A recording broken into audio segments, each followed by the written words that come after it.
Un papa milliardaire a vu la jeune cuisinière pleurer dans le vestiaire. Ce qu'il a fait le lendemain a choqué tout le monde. Avant de commencer l'histoire, n'oubliez pas de laisser un like et de vous abonner à la chaîne pour voir plus d'histoires comme celle-ci. Il était exactement 20 h lorsque Calvin Marx ferma son ordinateur portable. Ses yeux bleus, toujours attentifs aux moindres détails, balayèrent le bureau impeccablement organisé. Tout était à sa place. Les livres alignés par taille sur les étagères en chêne foncé, les stylos disposés en parallèle sur le bureau en marbre, et même les rideaux tombant en plis parfaitement symétriques. Calvin ajusta sa montre, une Patek Philippe en édition limitée qui coûtait plus cher que bien des maisons, et fronça les sourcils. 20 h, l'heure du dîner. Une routine qu'il suivait religieusement depuis 15 ans, depuis qu'il avait transformé sa petite start-up en un empire technologique évalué à des milliards. Sauf qu'aujourd'hui, quelque chose n'allait pas. Aucun bruit de pas dans le couloir. Aucun doux parfum de nourriture servi dans la salle à manger principale. Personne, pas même Morton, son majordome, pour frapper discrètement à la porte et annoncer que le repas était prêt. Calvin attendit encore 2 minutes, observant les aiguilles de l'horloge avec une irritation croissante. La ponctualité n'était pas seulement une préférence, c'était une nécessité, un pilier fondamental dans la structure méticuleusement construite de sa vie. Inacceptable, murmura-t-il pour lui-même en se levant de son fauteuil en cuir italien. Ses pas résonnaient dans les couloirs vides de la propriété alors qu'il se dirigeait vers la cuisine. 50 000 pieds carrés de luxe, et pourtant, un vide qu'aucune somme d'argent ne semblait pouvoir combler. Les murs affichaient des œuvres d'art inestimables que Calvin ne remarquait presque plus. Des sculptures rares qui étaient devenues de simples objets sur le chemin entre une pièce et une autre. Calvin se montrait rarement dans la zone réservée au personnel. Cet espace était différent du reste de la maison, plus simple, plus fonctionnel, plus humain. Il entendit des voix chuchoter alors qu'il s'approchait de la cuisine principale. « Je ne sais pas quoi faire », disait quelqu'un d'une voix étouffée. Calvin entra dans la grande pièce moderne. Morton était là avec 2 autres employés, tous les 3 avec des expressions inquiètes. « Où est mon dîner ?» demanda Calvin, sa voix calme, mais avec une fermeté qui faisait trembler ses dirigeants lors des réunions du conseil d'administration. Morton se redressa immédiatement. « Monsieur Marx, je vous prie de bien vouloir m'excuser pour le retard. Nous avons eu un problème imprévu avec Madame Lannes. » Un problème imprévu ? Aubrey, notre chef, traverse un moment difficile, monsieur. Calvin haussa un sourcil. Aubrey Lannes, la jeune chef qu'il avait embauchée 6 mois auparavant, après le départ à la retraite de son ancien cuisinier. Il se souvenait vaguement de l'entretien.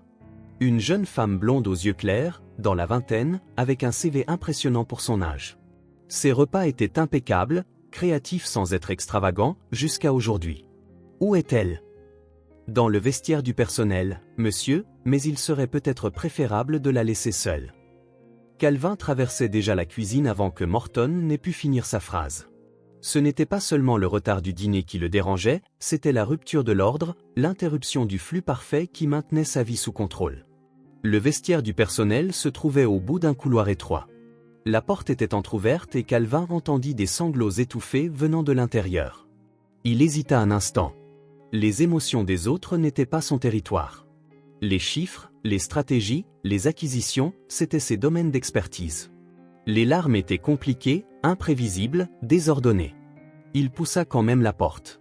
Aubrey était assise sur un banc en bois, le dos voûté, le visage enfoui dans ses mains. Son uniforme blanc immaculé contrastait avec son état émotionnel. Ses cheveux blonds, normalement tirés en un chignon soigné, tombaient en désordre sur ses épaules, formant un rideau doré qui ne pouvait pas entièrement cacher son visage rougi et strié de larmes. Elle ne remarqua pas sa présence tout de suite. Calvin se tenait dans l'embrasure de la porte, mal à l'aise, la regardant. Il y avait quelque chose d'étrangement intime à être témoin de la douleur d'une autre personne, comme s'il assistait à quelque chose qu'il n'avait pas la permission de voir. Quand Aubrey leva finalement les yeux et le vit, son visage pâle devint encore plus pâle. Elle se leva rapidement, essuyant ses larmes de ses mains tremblantes. « Monsieur Marx, je suis désolé. Je n'ai pas... » Elle essaya de se ressaisir, rajustant ses cheveux en désordre. « Le dîner sera prêt dans 15 minutes, je vous le promets. » Calvin resta immobile, la regardant. Il y avait quelque chose d'inhabituellement vulnérable dans cette scène, quelque chose qui contrastait profondément avec les interactions parfaitement chorégraphiées qu'il avait l'habitude d'avoir avec son personnel. « Pourquoi pleurez-vous » La question sortit plus directement qu'il ne l'avait voulu. Aubrey se mordit la lèvre inférieure, luttant visiblement pour retenir une nouvelle vague de larmes. Ma mère est malade. Ses yeux, d'un vert marin clair et brillant à cause des larmes, croisèrent les siens pendant un bref instant avant de se baisser vers le sol. S'il vous plaît, ne me renvoyez pas. Calvin fronça les sourcils. Pourquoi vous renverrais-je pour ça? Parce que, elle prit une grande inspiration, essayant de contrôler sa voix. Parce que je manque les vendredis pour l'emmener à l'hôpital. J'ai préparé des repas, mais je sais que ce n'est pas la même chose. Et aujourd'hui, j'ai reçu un appel pendant que je préparais le dîner. Son état a empiré. Les mots semblaient coincés dans sa gorge. Calvin regarda ses mains, petites, aux longs doigts fins, des mains faites pour la précision culinaire, se tordre nerveusement.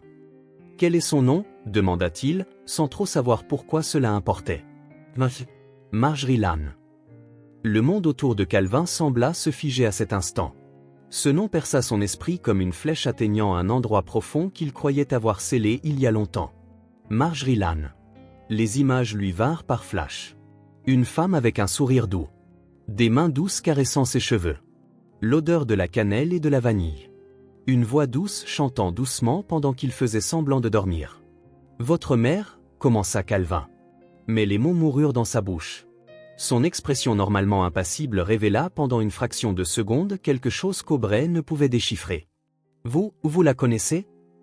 Les yeux d'Aubrey s'écarquillèrent légèrement. Calvin resta silencieux pendant quelques secondes qui semblèrent s'étirer en une éternité. Lorsqu'il parla enfin, sa voix avait perdu sa fermeté habituelle. Marjorie Lannes, elle s'est occupée de moi quand j'étais petit. Ce fut au tour d'Aubrey d'être choqué. Ma mère a travaillé pour votre famille? Calvin ne répondit pas directement. Un tourbillon de souvenirs longtemps refoulés se battait pour refaire surface dans sa conscience. Des souvenirs d'une époque avant l'argent, avant le pouvoir, avant qu'il ne devienne Calvin Marx, le milliardaire.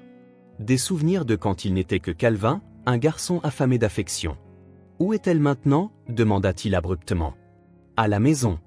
On ne peut pas se permettre un traitement adéquat ou une infirmière à plein temps. Aubrey baissa les yeux, la honte colorant ses joues déjà rouges. Je fais ce que je peux, mais... Calvin se redressa, reprenant sa posture habituelle. Ses yeux, cependant, restaient différents.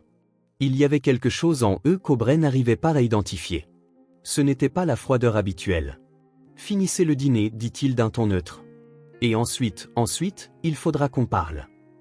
Il se tourna pour partir mais s'arrêta, la main sur la poignée de la porte. Sans se retourner, il ajouta, « Votre emploi n'est pas menacé, mademoiselle Lannes. Ne vous inquiétez pas pour ça pour l'instant. » Calvin referma doucement la porte derrière lui et resta un instant dans le couloir, essayant de digérer ce qu'il venait de découvrir. La coïncidence était presque incroyable. Ou peut-être n'était-ce pas une coïncidence du tout. Marjorie Lannes. Le nom résonnait dans son esprit comme une mélodie oubliée depuis longtemps qui, une fois retrouvée, semblait impossible à ignorer à nouveau. Alors qu'il retournait à son bureau, Calvin sentit quelque chose bouger à l'intérieur de lui, comme une pierre que l'on enlève d'un endroit où elle était fermement coincée depuis des décennies. Le monde méticuleusement organisé qu'il avait construit commençait, presque imperceptiblement, à dévier de son axe. Le dîner pouvait attendre. Certaines choses, réalisa Calvin, étaient plus importantes que la routine. Calvin dîna seul ce soir-là, comme toujours. Le repas était parfait, un risotto aux champignons sauvages préparé exactement comme il l'aimait. Aubrey avait retrouvé assez de sang-froid pour finir de cuisiner, bien que ses yeux soient encore rougis lorsque Morton servit le plat. L'horloge murale indiquait exactement 20h45 lorsque Calvin eut fini de manger. Tout était dans les temps, tout était comme il se devait, sauf que rien ne semblait plus normal. Il se dirigea vers son bureau, bien décidé à revoir quelques contrats avant de se coucher. Le travail. Il y avait toujours du travail à faire. C'était ainsi qu'il occupait son esprit, qu'il évitait de penser aux lacunes de sa vie, au vide qui l'entourait dans une maison trop grande pour un seul homme et sa jeune fille qui dormait à l'étage sous la surveillance de la nounou. Calvin s'assit à son bureau, ouvrit son ordinateur portable et fixa l'écran sans vraiment le voir. Ses doigts restèrent immobiles sur le clavier. Marjorie Lannes. Le nom flottait dans son esprit, ouvrant des portes qu'il avait gardées verrouillées pendant des années, des portes vers un passé qui ne correspondait pas à l'homme qu'il était devenu. Presque sans s'en rendre compte, Calvin se leva et se dirigea vers une étagère dans le coin le plus éloigné du bureau. Derrière une rangée de livres sur l'économie et le management, il y avait une petite boîte en bois qu'il n'avait pas ouverte depuis longtemps. Ses mains hésitèrent un instant avant de la saisir. De la poussière s'était accumulée sur le couvercle, témoin silencieux du temps qu'il était resté intouché. Il l'emporta au bureau et l'ouvrit lentement. À l'intérieur, il n'y avait que quelques vieilles photos et de petits objets qui n'auraient eu aucune valeur pour personne d'autre que lui. Un petit dinosaure en plastique, une pierre parfaitement ronde trouvée au bord d'un lac, un ruban à cheveux bleus délavés. Calvin prit l'une des photos. On y voyait un petit garçon maigre d'environ 8 ans, souriant timidement à côté d'une femme à l'expression douce. Le garçon tenait un trophée de concours scientifique. La femme, avec des cheveux blonds attachés en un simple chignon, avait ses mains sur ses épaules, le visage rayonnant de fierté. Le souvenir revint avec une clarté surprenante. « Tu vois, Calvin, je t'avais dit que tu pouvais le faire. » La première place au concours scientifique. Le petit Calvin regarda le trophée dans ses mains, n'y croyant pas encore tout à fait. « Papa n'est pas venu voir, dit-il doucement. » Marjorie s'agenouilla pour être à sa hauteur, ses yeux clairs rencontrant les siens. « Ton père a beaucoup de responsabilités au travail, mon chéri, mais cela ne rend pas ton exploit moins spécial. Je suis si fier de toi. » Ses doigts délicats ajustèrent le nœud papillon de son uniforme scolaire. « Et nous fêterons ça avec des crêpes aux myrtilles pour le petit déjeuner de demain. Qu'est-ce que tu en penses ?» Calvin cligna des yeux, revenant au présent. Le souvenir des crêpes était si vif qu'il pouvait presque sentir l'odeur du beurre fondant dans la poêle, entendre le doux grésillement de la pâte rencontrant le métal chaud. Il remit la photo dans la boîte et en prit une autre. Sur celle-ci, il était encore plus jeune, peut-être 5 ans. Il était assis sur une chaise de cuisine, avec Marjorie derrière lui, peignant ses cheveux foncés. Le visage de Calvin sur la photo montrait une expression détendue, presque endormie, tandis qu'elle fredonnait une berceuse. Sans prévenir, la mélodie lui revint.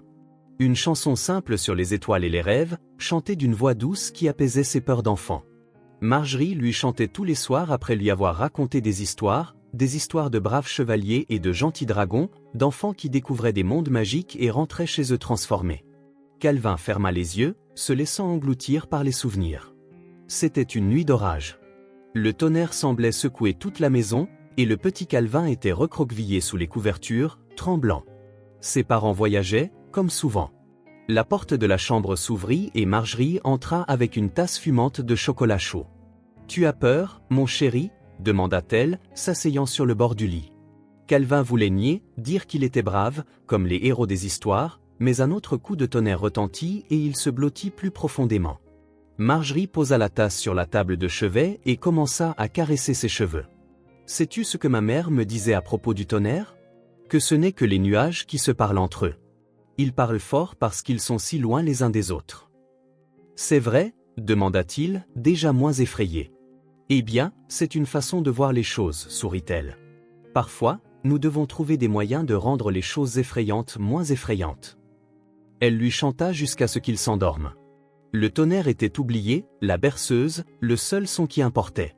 Calvin ouvrit les yeux, surpris de sentir une boule dans sa gorge. Comment avait-il pu oublier tout cela?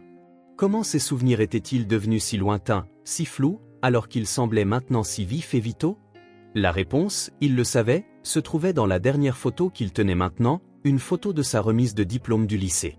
On y voyait un Calvin adolescent, son visage ressemblant déjà à l'homme qu'il allait devenir, recevant son diplôme.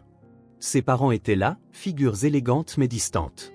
Et dans le coin de la photo, presque cachée, se trouvait Marjorie. Plus en tant que nounou officiel, il était trop grand pour ça, mais présente quand même. Ce fut le dernier jour où il la vit. L'université vint ensuite. Puis les stages, la première entreprise, le succès fulgurant, la construction méticuleuse d'un empire, la création tout aussi méticuleuse d'un homme qui n'avait besoin de personne. Calvin remit les photos dans la boîte, mais hésita avant de la fermer. Au fond, il y avait une petite carte jaunie par le temps. Il la prit, sachant exactement ce qui y était écrit, même s'il ne l'avait pas lu depuis des décennies. L'écriture était délicate, mais ferme. « Tu es un bon garçon, Calvin. Ne l'oublie jamais. Avec amour, Marjorie. » C'était une note d'adieu. Laissée le jour de son départ pour l'université avec une montre qu'il ne portait plus. Calvin resta assis longtemps, la carte entre ses doigts, pensant à tout ce qu'il avait accompli et à tout ce qu'il avait perdu en cours de route. Le garçon qui souriait sur les photos, qui se sentait en sécurité avec des berceuses et des histoires du soir, avait disparu à un moment donné. À sa place se trouvait un homme qui mesurait le succès en chiffres, qui gardait tout le monde à distance, qui avait créé une routine impeccable qui ne laissait aucune place à l'inattendu, au lien réel. Il regarda l'horloge, 23h10, bien après l'heure à laquelle il serait normalement endormi. Une autre routine brisée en une seule journée. Calvin remit la boîte sur l'étagère, mais plaça la petite carte dans la poche intérieure de sa veste. Demain, il parlerait à Aubrey. Il en apprendrait davantage sur Marjorie, sur sa maladie. Alors qu'il se dirigeait vers sa chambre, Calvin réalisa quelque chose de troublant. À un moment de son parcours pour devenir l'homme qu'il était aujourd'hui, il s'était éloigné de tout ce qui avait autrefois donné un sens à sa vie. Et peut-être, juste peut-être, était-il encore temps de retrouver son chemin. Calvin se réveilla à 6 heures du matin.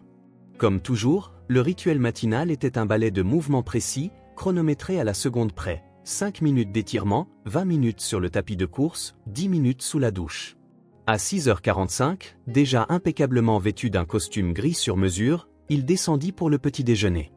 Ellie, sa fille de 5 ans, était déjà à table, balançant ses petites jambes qui ne touchaient pas le sol. Ses cheveux blonds avaient été coiffés en 2 tresses parfaitement symétriques par la nounou, et ses yeux bleus, identiques à ceux de son père, s'illuminèrent en le voyant. « Bonjour, papa » s'exclama-t-elle avec l'enthousiasme que seuls les jeunes enfants peuvent avoir si tôt le matin. « Bonjour, Ellie » répondit Calvin, remarquant le dessin coloré à côté de son assiette. « Qu'est-ce que tu fais ?»« C'est une étoile magique. Quand tu fais un vœu et que tu la mets sous ton oreiller, il se réalise. » Calvin sourit légèrement en s'asseyant. Martha, la femme de ménage, lui servit son café noir habituel et une assiette d'œufs avec du pain grillé. Ellie bavarda au sujet de son rêve de la nuit précédente, quelque chose à propos de licornes et de châteaux flottants. Normalement, Calvin se contentait de hocher la tête distraitement tout en vérifiant les messages sur son téléphone. Aujourd'hui, cependant, il se surprit à l'écouter vraiment. Les souvenirs déterrés la nuit précédente avaient subtilement changé quelque chose en lui, comme un engrenage légèrement désaligné dans une montre de précision. À 7h30, la nounou arriva pour emmener Ellie à l'école. Calvin donna un rapide baiser sur le sommet de la tête de sa fille et se dirigea vers son bureau à domicile, où il avait des visioconférences prévues pour toute la matinée. Les affaires continuaient. Le monde continuait de tourner indépendamment des révélations personnelles. Les heures passèrent en réunion et en analyse de rapports financiers. Calvin maintenait son apparence habituelle, celle du PDG impitoyable, de l'investisseur avisé, de l'homme dont les émotions n'interféraient jamais avec ses décisions. Mais derrière ce masque bien construit, une partie de son esprit restait occupée par des pensées pour Marjorie Lann. À midi pile, Morton frappa à la porte du bureau. « Votre déjeuner est servi, monsieur Marks. » Calvin acquiesça, ferma son ordinateur portable et se dirigea vers la salle à manger. Comme prévu, tout était impeccable. La table dressée avec de la porcelaine fine, l'argenterie polie à l'éclat, la serviette parfaitement pliée, la précision habituelle. Il s'assit à sa place coutumière au bout de la table, bien trop longue pour un homme qui mangeait presque toujours seul. Morton servit l'entrée, une salade de roquettes aux poires et aux noix, puis se retira discrètement. Calvin mangea en silence, savourant la combinaison parfaite des saveurs. Aubrey était effectivement une chef talentueuse. Même avec tout ce qui devait se passer dans sa vie personnelle, son travail restait impeccable. Il se demanda si cette capacité à compartimenter, à maintenir l'excellence professionnelle malgré les problèmes personnels, était quelque chose qu'ils partageaient tous les deux. Lorsque Morton revint pour débarrasser l'assiette d'entrée et servir le plat principal, un filet de saumon avec une sauce aux herbes et des légumes sautés, Calvin demanda « Mademoiselle Lann est-elle en cuisine aujourd'hui ?» Morton sembla légèrement surpris par la question. « Oui, monsieur. Elle est arrivée à son heure habituelle ce matin. » Calvin acquiesça, n'offrant aucune explication. Ce n'était pas son habitude de discuter des employés ou de s'enquérir de leur routine. Au regard de Morton, cette rupture de l'habitude était à noter. Le déjeuner continua. Chaque plat était plus parfait que le précédent. Le dessert, une tarte meringuée au citron, fut servi à 12h45, exactement au moment où il devait l'être. La routine était préservée, l'ordre maintenu. Extérieurement, rien n'avait changé. Calvin prit la dernière cuillerée de dessert et posa sa serviette à côté de l'assiette vide. Au lieu de se lever immédiatement, comme il le faisait toujours, il resta assis. « J'aimerais parler avec la chef aujourd'hui, Morton. Veuillez lui demander de venir ici quand elle aura fini en cuisine. » « Certainement, monsieur. » 15 minutes plus tard, Aubrey apparut à la porte de la salle à manger. Elle était de nouveau posée, son uniforme de chef immaculé, ses cheveux blonds attachés en un chignon ordonné. Seul un observateur très attentif aurait remarqué les légères cernes sous ses yeux clairs, signe d'une nuit agitée. « Vous vouliez me voir, monsieur Marks ?» demanda-t-elle, sa voix professionnelle, sans aucune trace du désespoir de la nuit précédente. Calvin lui fit signe de s'asseoir sur la chaise à sa droite. Aubrey hésita. Les employés s'asseyaient rarement à table avec lui, mais elle obtempéra. « Le déjeuner était excellent, comme toujours, dit Calvin. « Merci, monsieur. » Un silence inconfortable s'installa entre eux. Aubrey semblait s'attendre à une réprimande, malgré l'assurance de la nuit précédente que son emploi était sûr. Calvin, de son côté, se trouvait en terrain inhabituel, une conversation qui n'était pas strictement professionnelle. « Comment va votre mère aujourd'hui » demanda-t-il finalement. Aubrey sembla surprise par la question, mais répondit « un peu mieux. La douleur s'est un peu calmée avec les nouveaux médicaments, mais… » Elle hésita. « Les médecins disent que nous avons besoin de tests plus détaillés pour un diagnostic précis. » Calvin acquiesça, absorbant l'information. « Et ces tests, ils sont coûteux, j'imagine. » « Oui, confirma Aubrey, le regard baissé. « J'économise, mais il faudra encore un certain temps pour réunir la somme nécessaire. » Calvin tambourina des doigts sur la table, un rare signe d'agitation. « Votre mère, Marjorie, s'est occupée de moi quand j'étais petit. » Aubrey leva la tête, la surprise évidente dans ses yeux clairs. « C'est de ma mère dont vous parlez vraiment ?»« Oui. » Calvin soutint son regard. « J'ai besoin de la voir. » La surprise sur le visage d'Aubrey fit place à une expression difficile à interpréter, un mélange de confusion et peut-être d'une touche d'espoir. « Elle vit avec moi à Riverdale. C'est un petit appartement, rien comme… » Elle fit un vague geste, indiquant la propriété autour d'eux. « Cela n'a pas d'importance. » Calvin se leva, résolu. « J'ai d'importantes réunions cet après-midi que je ne peux pas reporter, mais je suis libre demain après le déjeuner. » Vous voulez vraiment venir chez nous ? Aubrey semblait incrédule. « Oui. Et s'il vous plaît, ne m'appelez pas monsieur lorsque nous parlerons de votre mère. Vous pouvez m'appeler Calvin. » C'était une petite, mais significative concession. Dans son monde méticuleusement hiérarchisé, Calvin Marks permettait rarement une telle familiarité. « Demain alors, dit Aubrey, encore en train de digérer la situation. Elle sera surprise. » Calvin acquiesça, mettant fin à la conversation. « Vous pouvez retourner à vos tâches maintenant. » Et Aubrey, elle s'arrêta. Se tournant vers lui. « Merci, pour le déjeuner. Il était vraiment excellent. » Un petit sourire apparut sur son visage, le premier qu'il voyait depuis l'incident du vestiaire. « De rien, Calvin. » Alors qu'elle partait, Calvin réalisa que pour la première fois depuis des années, il attendait avec impatience quelque chose qui n'avait rien à voir avec les affaires ou les acquisitions. Demain, il reverrait Marjorie après presque 3 décennies. La pensée le laissait à la fois craintif et étrangement léger.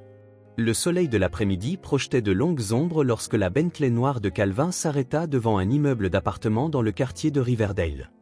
Le contraste ne pouvait pas être plus frappant. La voiture de luxe semblait déplacée dans cette rue de classe moyenne où des enfants faisaient du vélo sur des trottoirs inégaux et où des cordes à linge décoraient certains balcons. Aubrey, assise sur le siège passager, semblait nerveuse. Pendant les 40 minutes de trajet, elle avait peu parlé, ne donnant que des directions occasionnelles. Calvin, de son côté, avait maintenu son silence habituel, bien que son esprit fût loin d'être calme. « C'est ici, dit Aubrey alors que la voiture s'arrêtait. 3e étage. » Calvin regarda l'immeuble. Il n'était pas délabré, mais il montrait certainement des signes de son âge. De la peinture qui s'écaillait à certains endroits. Un panneau indiquant que l'ascenseur était hors service. Des fleurs simples mais bien entretenues à l'entrée.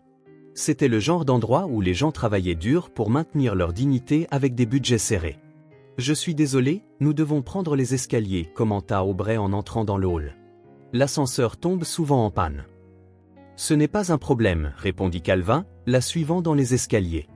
Au 3e étage, Aubrey s'arrêta devant la porte 302 et hésita avec les clés dans la main. « Je pense que je devrais vous prévenir. Ma mère n'est pas au mieux de sa forme. Elle était tellement vivante avant. » Calvin acquiesça. « Je comprends. Et notre appartement, hein ?» Aubrey l'interrompit Calvin doucement. « Je ne suis pas là pour juger ou comment vous vivez. Elle prit une profonde inspiration et déverrouilla la porte. L'appartement était petit, mais impeccablement propre et organisé. Un salon combiné avec une cuisine ouverte, décorée de meubles simples et de quelques touches personnelles. Des plantes dans des pots colorés, des photographies encadrées, une couverture tricotée sur le canapé. C'était une maison, réalisa Calvin, pas une maison de magazine ou un symbole de statut social, mais un endroit où l'on vivait réellement. Maman, appela Aubrey, se dirigeant vers un couloir court. J'ai amené quelqu'un pour te voir. Calvin la suivit jusqu'à l'une des portes de chambre.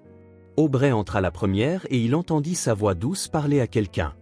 Après un moment, elle réapparut à la porte. Vous pouvez entrer, dit-elle, son visage un mélange de nervosité et d'espoir. La chambre était petite, dominée par un seul lit et une vieille commode.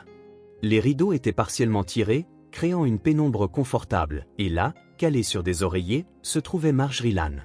Calvin ressentit l'impact d'une reconnaissance immédiate, suivie du choc du changement. La femme qu'il se rappelait, énergique, prompte à sourire, toujours en mouvement, était maintenant visiblement frêle. Son visage, encore beau, mais marqué par le temps, était pâle et tiré. Ses cheveux, qu'il se rappelait comme d'un blond vibrant, étaient gris et fins, tirés en une tresse lâche sur son épaule. Son corps, sous la couverture légère, semblait plus petit qu'il ne le devait, mais ses yeux clairs qu'il avait regardés avec tant de gentillesse dans son enfance, étaient toujours les mêmes. Calvin, sa voix n'était qu'une ombre de ce qu'elle avait été, mais la reconnaissance était claire. « C'est vraiment toi ?» Il s'approcha du lit, sentant une émotion qu'il ne pouvait pas nommer grandir dans sa poitrine. « Bonjour, Marjorie. » Elle essaya de se redresser, mais une vague de douleur traversa son visage. Malgré cela, elle força un sourire. « Regarde-toi, dit-elle, une touche de sa chaleur d'antan dans la voix. Tu es un grand et important. J'ai toujours su que tu irais loin. » Calvin s'assit dans la chaise à côté du lit, l'observant attentivement. Malgré le sourire, il pouvait voir comment elle serrait discrètement son côté, comment sa respiration était superficielle pour éviter les mouvements qui lui causeraient plus de douleur. « Comment allez-vous, Marjorie ? » Alors, la vérité ? Son sourire vacilla légèrement. « Oh, juste un peu fatigué. Rien qu'un bon repos ne puisse pas arranger. »« Maman, » intervint Aubrey, son ton doux, mais ferme. « Le docteur Miller a dit que tu devais être honnête à propos de la douleur. » Marjorie soupira. Une petite capitulation. C'est un peu pire aujourd'hui, mais j'ai eu de meilleurs jours et j'en aurai encore. Calvin jeta un coup d'œil à Aubrey, qui se mordait la lèvre inférieure. « Quel est le diagnostic du docteur ?» demanda-t-il. « Il soupçonne un problème au foie, répondit Aubrey. Mais nous avons besoin de plus de tests pour confirmer.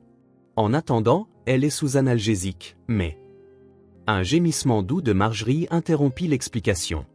Elle ferma les yeux un instant, son front se plissant dans une expression de douleur qu'elle ne pouvait pas cacher. « À quelle heure a-t-elle pris ses médicaments pour la dernière fois ?» demanda Calvin, son ton passant à quelque chose de plus urgent. « Il y a 4 heures, répondit Aubrey, l'inquiétude évidente dans sa voix. « Mais nous ne pouvons pas lui en donner plus maintenant. Le médecin a été très clair sur les intervalles. » Calvin observa Marjorie de plus près. Sa peau avait une légère teinte jaunâtre qu'il n'avait pas remarquée au début. Sa respiration était plus laborieuse et de petites perles de sueur brillaient sur son front malgré la fraîcheur de la pièce. Sans un mot, Calvin se leva et enleva sa veste, la posant sur la chaise. « Marjorie, dit-il, sa voix douce mais ferme. Je vous emmène à l'hôpital maintenant. »« Non, non, ce n'est pas nécessaire, protesta-t-elle faiblement. C'est juste une mauvaise journée. Je serai mieux demain. » Elle a raison, intervint Aubrey, bien que son ton trahisse son inquiétude. Le médecin a dit que ces fluctuations sont normales. Ce n'est pas une fluctuation, l'interrompit Calvin. Sa peau a une teinte jaunâtre. Sa respiration est irrégulière. Et elle essaie de cacher à quel point elle souffre réellement. Marjorie le regarda, surprise. Tu as toujours été si observateur. Maman. Aubrey s'approcha, remarquant vraiment les signes que Calvin avait signalés. Tout va bien, mon chéri, essaya de la rassurer Marjorie, mais un autre spasme de douleur lui fit fermer les yeux. Calvin n'hésita plus. Avec des mouvements prudents mais décisifs, il se pencha et passa un bras sous les genoux de Marjorie et l'autre derrière ses épaules. « Qu'est-ce que vous faites ?» demanda Aubrey, alarmé. « Elle a besoin d'aide maintenant, répondit Calvin, soulevant Marjorie du lit. Elle était effroyablement légère dans ses bras, comme si la maladie avait consommé non seulement son énergie, mais sa substance même. Calvin, ce n'est pas nécessaire, protesta Marjorie, bien que faiblement, alors qu'il la transportait hors de la pièce. Prenez une couverture, ordonna-t-il à Aubrey, qui obtempéra rapidement, se précipitant devant eux pour ouvrir la porte de l'appartement. La descente des escaliers fut tendue. Calvin se concentra sur le fait de garder Marjorie en sécurité dans ses bras. Aubrey suivait derrière avec un sac de documents et de médicaments emballés à la hâte. Des voisins curieux ouvrirent des portes ou s'arrêtèrent dans le couloir pour regarder la scène inhabituelle. Un homme en tenue de ville transportant une femme âgée enveloppée dans une couverture, suivi d'une jeune femme à l'expression angoissée. Quand ils atteignirent la voiture, Calvin donna des instructions rapides à Aubrey pour qu'elle rabatte complètement le siège passager. Avec soin, il installa Marjorie sur le siège. « Alors, à quel hôpital ?» demanda-t-il en démarrant le moteur. « Le mémorial de Riverside est le plus proche, mais... » « Quel est le meilleur hôpital de la ville ?»« North Shore University Hospital, » répondit Aubrey, hésitante. « Mais c'est à plus de 15 km d'ici et ils ne prendront probablement pas notre assurance. »« North Shore, alors, » décida Calvin, éloignant la voiture du trottoir. Le trajet jusqu'à l'hôpital se fit dans un silence tendu, rompu seulement par les directions occasionnelles d'Aubrey et les douces questions que Calvin adressait à Marjorie pour s'assurer qu'elle restait consciente. « Vous aimez toujours chanter ?» demanda-t-il à un moment donné, ses yeux alternant entre la route et le rétroviseur, où il pouvait voir son reflet. Marjorie sourit faiblement. « Je n'ai pas beaucoup chanté ces derniers temps. »« Vous me chantiez tous les soirs, » dit Calvin presque pour lui-même. « Des berceuses, même quand j'étais trop grand pour ça. »« Tu n'as jamais été trop grand pour une berceuse, Calvin, » répondit-elle, sa voix n'étant qu'un murmure. En arrivant à l'hôpital, Calvin se gara directement à l'entrée des urgences. Sans hésiter, il sortit de la voiture, souleva Marjorie dans ses bras à nouveau et se dirigea d'un pas déterminé à travers les portes automatiques, Aubrey suivant de près. L'accueil des urgences était relativement calme cet après-midi-là. Une infirmière leva les yeux en les voyant entrer et appela immédiatement une équipe en voyant l'état de Marjorie. « Que avons-nous ici ?» demanda un jeune médecin, s'approchant avec une civière. « Problème de foie possible, » répondit Calvin en plaçant soigneusement Marjorie sur la civière. Douleurs abdominales sévères, jaunisse, faiblesse. Le médecin jeta un regard d'évaluation à Marjorie. Depuis combien de temps ces symptômes sont-ils présents? La douleur a commencé il y a environ 2 mois, répondit Aubrey, s'avançant avec le dossier de documents médicaux. Mais ça a empiré considérablement la semaine dernière. Le médecin acquiesça, poussant déjà la civière à l'intérieur. Nous allons faire des tests immédiatement. Êtes-vous de la famille? Je suis sa fille, dit Aubrey. Et vous, monsieur? Calvin hésita pendant une seule seconde. De la famille, répondit-il simplement. Alors que l'équipe médicale emmenait Marjorie plus loin dans l'hôpital, Calvin et Aubrey furent dirigés vers le bureau d'accueil pour remplir des formulaires. C'est à ce moment-là que la réalité pratique de la situation commença à s'installer. Son assurance maladie, demanda la réceptionniste. Aubrey fouilla nerveusement dans son sac, cherchant la carte d'assurance.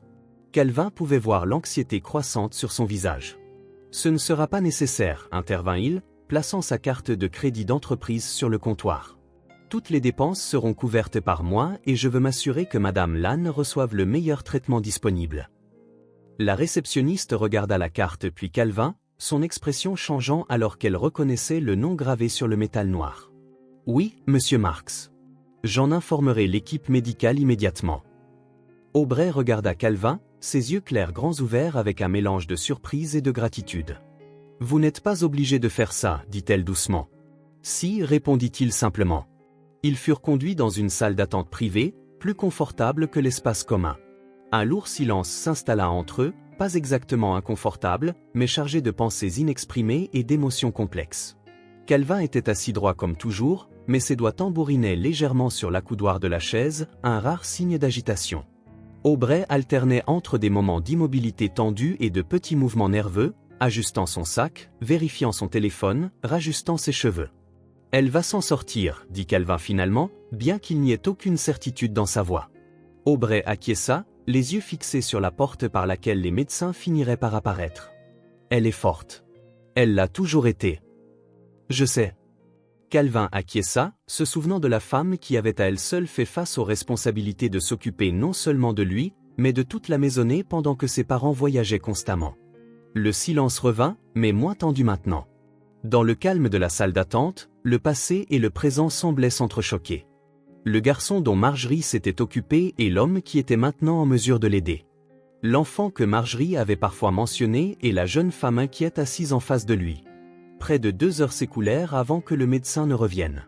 Son visage était sérieux, mais pas sombre. Un équilibre que Calvin reconnaissait de ses propres réunions d'affaires lorsque les nouvelles étaient mitigées.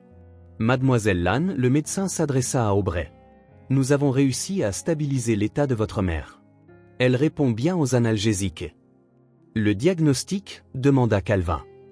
Les tests préliminaires confirment un problème au foie, comme nous le soupçonnions. Il y a une obstruction biliaire qui cause la plupart des symptômes. Nous devrons faire plus de tests pour déterminer la cause exacte et le traitement approprié. Une chirurgie, demanda Aubrey, sa voix petite. C'est une possibilité, mais nous devons évaluer davantage avant de nous décider. Ce que je peux dire avec certitude, c'est que votre mère aura besoin d'un traitement continu pendant un certain temps. Nous allons l'admettre pour l'observer et faire des tests supplémentaires. Aubrey acquiesça, digérant l'information. Le médecin continua, son ton maintenant plus hésitant. Concernant les questions administratives, notre équipe m'a informé que M. Marx couvrira les dépenses, mais je voudrais signaler que nous parlons d'un traitement potentiellement long et coûteux. Ce n'est pas un problème, déclara Calvin. Je veux qu'elle reçoive tous les soins nécessaires sans aucune limitation financière. Le médecin sembla légèrement soulagé. Dans ce cas, je demanderai une suite privée et je m'assurerai que le docteur Anderson, notre spécialiste en hépatologie, s'occupe personnellement du cas. Quand pourrons-nous la voir ? Demanda Aubrey. Dans environ 30 minutes. Elle est en train d'être transférée dans sa chambre maintenant et elle est encore un peu sous sédatif, mais consciente. Quand le médecin partit, Aubrey se tourna vers Calvin, ses yeux brillants de larmes contenues. « Je ne sais pas comment vous remercier, commença-t-elle. »« Alors ne le faites pas, » l'interrompit Calvin doucement. « Marjorie a beaucoup fait pour moi quand j'étais enfant, plus que vous ne pouvez l'imaginer. Mais les coûts, ce doit être une fortune. Je promets que je trouverai un moyen de vous rembourser, même si ça prend des années. Je paierai pour tout, » coupa Calvin, son ton ferme mais doux. « Et vous pouvez rester avec votre mère aussi longtemps que nécessaire. Votre emploi est sécurisé. Mais la cuisine, les repas. Je peux embaucher un autre chef temporairement. » Ce ne serait pas juste pour vous, insista Aubrey.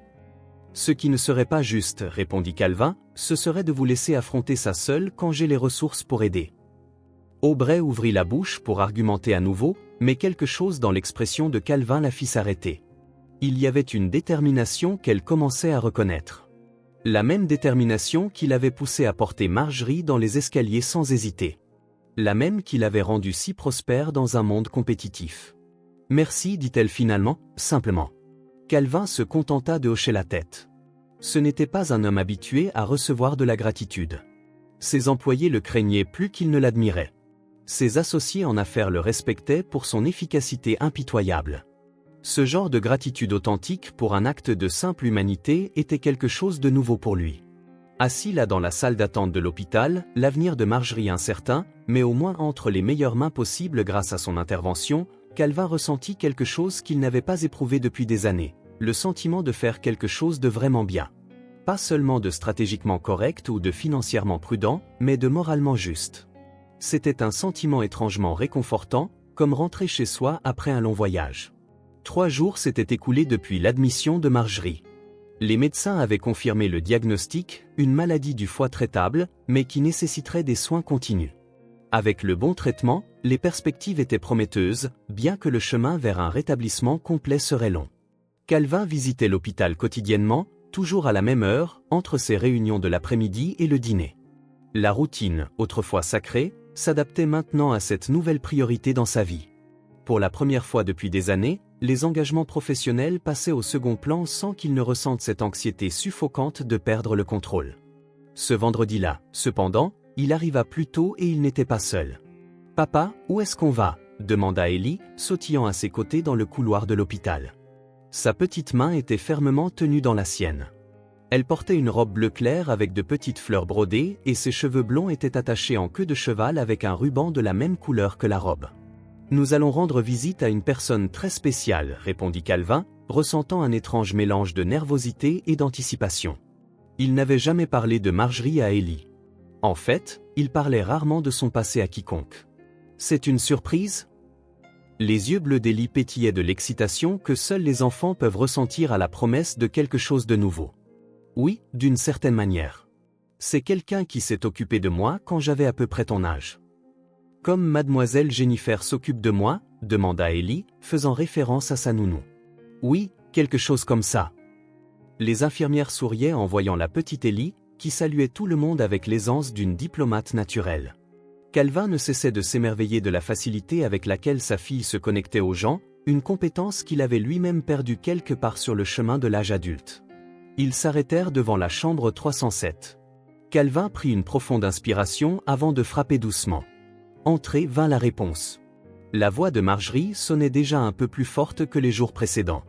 Calvin ouvrit la porte, guidant Ellie à l'intérieur. La chambre privée était spacieuse et bien éclairée, avec une grande fenêtre donnant sur le jardin de l'hôpital. Des vases de fleurs envoyés par Calvin décoraient la pièce, apportant couleur et vie à l'espace hospitalier. Le doux parfum de lys et de rose se mêlait à l'odeur antiseptique caractéristique des hôpitaux, créant une atmosphère plus accueillante. Marjorie était assise dans son lit, calée contre des oreillers. Son apparence s'était considérablement améliorée depuis son admission. La couleur était partiellement revenue sur son visage et ses yeux semblaient plus vifs. Ses cheveux gris étaient peignés en une tresse lâche et elle portait une robe de chambre bleu marine par-dessus sa blouse d'hôpital. Quand elle vit Calvin avec la petite fille, son visage s'illumina d'un sourire qui effaça des années de son visage. « Tu as amené une visite, dit-elle, sa voix douce mais pleine de chaleur. Calvin acquiesça, s'approchant du lit avec Ellie. « Marjorie, voici ma fille, Ellie. Ellie, voici Madame Lannes. » Ellie regarda la dame dans le lit avec cette curiosité sans peur typique des enfants. Ses yeux balayèrent des tubes de perfusion au moniteur cardiaque à côté du lit, puis se posèrent finalement sur le doux visage de Marjorie. Après un moment d'observation, elle sourit, révélant le trou où elle avait récemment perdu une dent de lait. « Bonjour, Madame Lannes. Vous êtes malade? Mon papa a dit que vous alliez mieux. » Marjorie rit doucement. « Oui, ma chérie. Je suis malade, mais les médecins s'occupent très bien de moi. Et tu peux m'appeler Marjorie. » Ellie se rapprocha du lit, tenant toujours la main de son père. « Papa a dit que vous vous êtes occupé de lui quand il était petit, comme moi. » « C'est ça, confirma Marjorie, son regard passant d'Ellie à Calvin. « Ton père était un garçon très spécial. »« Il est toujours spécial, déclara Ellie avec la certitude absolue que seul une enfant de 5 ans peut avoir. Il s'est raconté de très bonnes histoires pour s'endormir et il fait le meilleur chocolat chaud du monde entier. » Calvin sentit une chaleur inattendue monter dans sa nuque. Il n'avait pas l'habitude d'être le sujet de conversation, surtout des conversations sur les aspects plus doux de sa personnalité.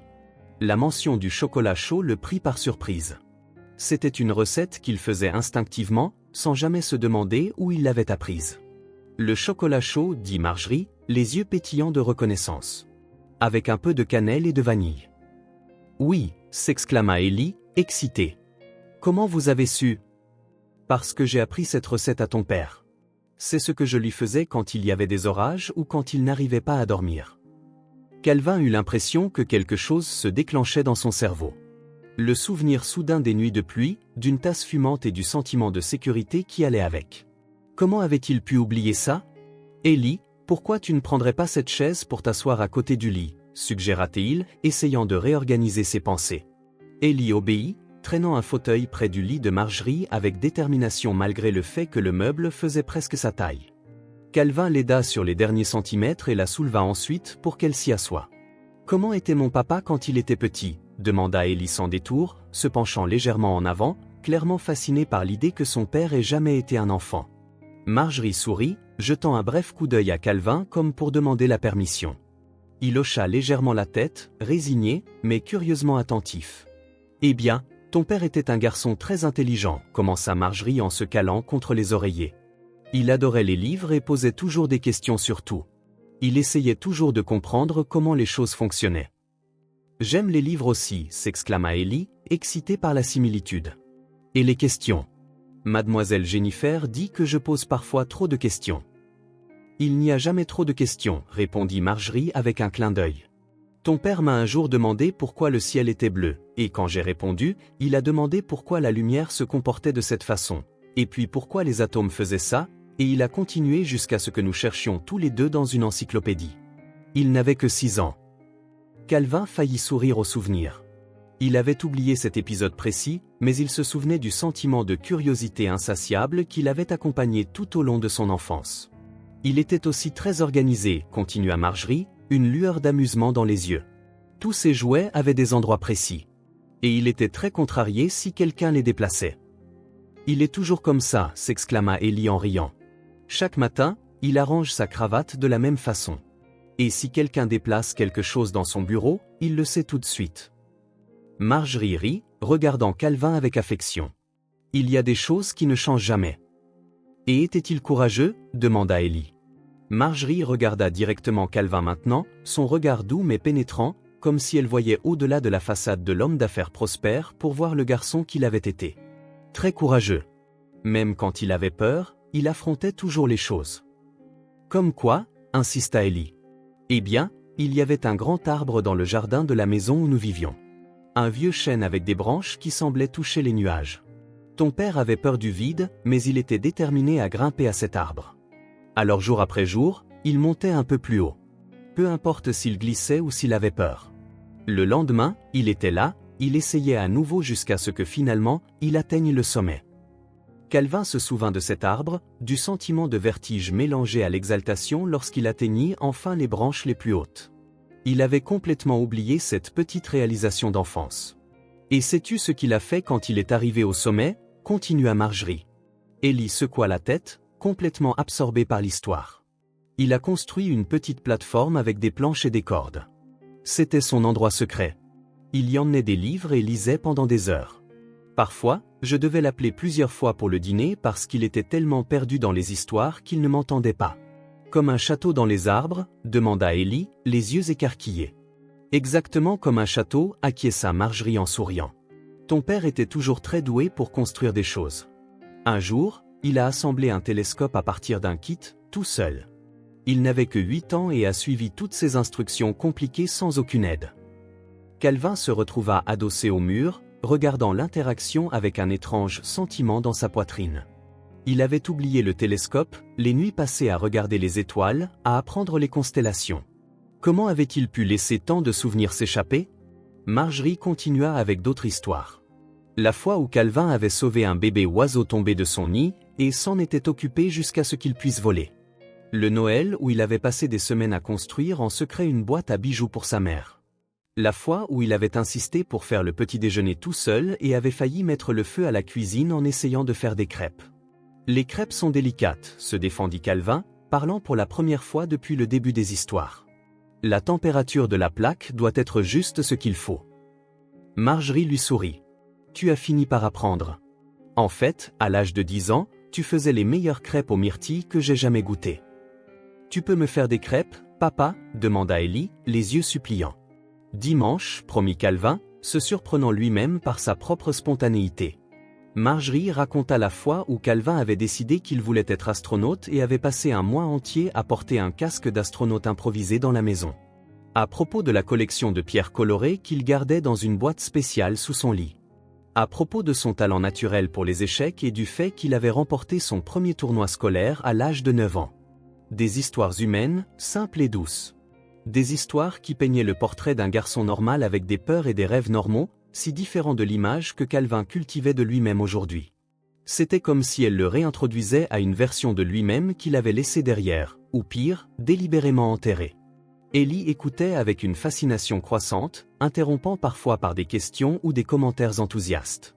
Son rire cristallin remplissait la pièce chaque fois que Marjorie racontait une histoire particulièrement drôle ou malicieuse à propos de son père. Et à chaque histoire, la distance entre le garçon d'hier et la fille d'aujourd'hui semblait se réduire, comme si un fil invisible était tissé entre les générations. Calvin regardait, sentant quelque chose en lui se transformer lentement. C'était comme si des portes et des fenêtres longtemps fermées s'ouvraient, laissant entrer la lumière dans des pièces assombries de son âme. Après près d'une heure, une infirmière entra pour vérifier les signes vitaux de Marjorie. « Je pense qu'il est temps pour nous d'y aller, » dit Calvin, remarquant des signes de fatigue sur le visage de la femme âgée, malgré son plaisir évident de la visite. « Mais je veux entendre plus d'histoires, » protesta Ellie. « Nous pourrons revenir un autre jour, promit Calvin, surpris de la facilité avec laquelle la promesse sortait de ses lèvres. Les yeux d'Ellie s'illuminèrent. On peut venir demain? Demain, acquiesça Calvin, échangeant un regard avec Marjorie, qui hocha la tête avec un sourire. À demain, Madame Marjorie, s'exclama Ellie en sautant du fauteuil et en agitant la main. À demain, ma chérie, répondit Marjorie. Alors qu'Ellie allait vers la porte, elle ajouta doucement, juste pour que Calvin l'entende, elle est merveilleuse, Calvin, tout comme tu l'étais. Elle a le même esprit curieux et bienveillant que toi. Calvin sentit quelque chose se serrer dans sa gorge. Reposez-vous, Marjorie. Nous serons de retour demain. Le lendemain, avant de partir pour l'hôpital, Calvin trouva Ellie assise à la table de la cuisine, concentrée sur une feuille de papier. Des crayons de couleur étaient éparpillés autour d'elle, sa langue pointant au coin de sa bouche, signe de son intense concentration.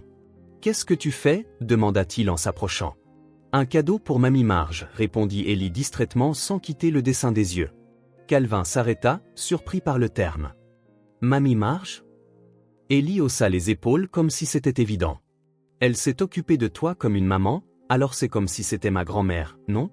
Comme la maman de ta maman serait ma grand-mère. » La logique enfantine était simple et irréfutable. Calvin ne trouva aucun argument contre. « Je peux voir » Ellie leva fièrement le dessin. C'était une représentation colorée comme seuls les enfants peuvent en créer. Une petite silhouette en robe bleue, clairement Ellie. Une silhouette plus grande en costume gris, évidemment lui.